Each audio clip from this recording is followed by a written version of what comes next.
بسم اللہ الرحمن الرحیم۔ کلاس 4 ہمارے آج کے سبق کا عنوان ہے کسان اور بادشاہ۔ کل کے ہم نے سبق میں پڑھا تھا کہ ایک کسان تھا، وہ جنگل سے گزر رہا تھا اور کیچڑ بہت زیادہ تھا جنگل میں، جس کی وجہ سے اس کا گدھا اس کیچڑ میں پھنس گیا تھا۔ تو اس نے بہت کوشش کی لیکن وہ اس کو باہر نہیں نکال سکا۔ اسی پریشانی کے عالم میں وہ اپنے سب جاننے والوں کو برا بھلا کہتا رہا۔ تو چلیں آج کے سبق کی طرف چلتے ہیں۔ صفحہ نمبر 63۔ آج ہم اس کی ریڈنگ کرتے ہیں، اس کی پڑھائی کرتے ہیں۔ ان کی زبان سے نہ دشمن بچا، نہ دوست اور نہ ہی بادشاہ، کیونکہ جنگل بادشاہ کی سلطنت کا حصہ تھا۔ سلطنت کہتے ہیں حکومت کو۔ اتفاق سے بادشاہ کا اپنے غلاموں کے ساتھ جنگل سے گزر ہوا، یعنی یہ اتفاقاً ایسا ہوا کہ جب وہ بادشاہ کو برا بھلا کہہ رہا تھا تو بادشاہ بھی وہاں سے گزر رہا تھا۔ سب نے سنا کہ ایک کسان بادشاہ کو برا بھلا کہہ رہا ہے۔ اچانک ایک دم سے، ٹھیک ہے، اس کو انڈرلائن کیجئے، کسان کی نظر بادشاہ پر پڑی۔ وہ بہت پریشان ہوا کہ بادشاہ نے سب کچھ سن لیا ہے، اب اس کا انجام بہت برا ہوگا۔ انجام کہتے ہیں نتیجہ کو، اس کو انڈرلائن کیجئے۔ اسی وقت غلاموں نے بادشاہ کے کان بھرنا شروع کیے۔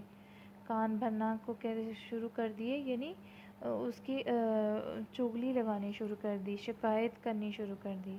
کان بھرنا کو بھی انڈرلائن کیجئے۔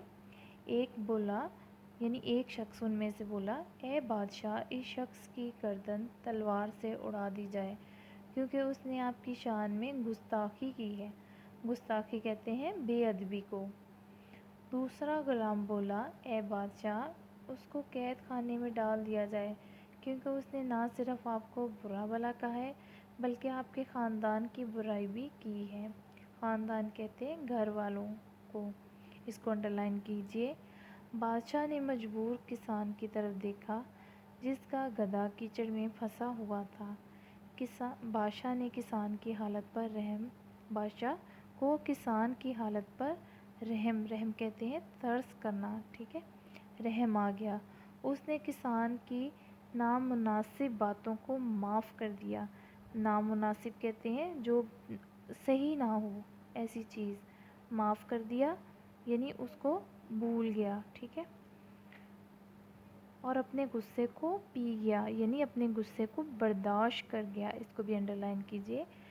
بادشاہ نے کسان کو انعام و اکرام سے نوازا، یعنی اسے تحفے تحائف سے نوازا یا دیے، اور ایک سفید گھوڑا بھی انعام میں دیا۔ سچ ہے کہ بلائی کا بدلہ بلائی سے دینا آسان ہے، لیکن انسان کو چاہیے کہ برائی کا جواب بھی بلائی سے دے، یعنی اس کا جواب بھی نیکی کر کے دے۔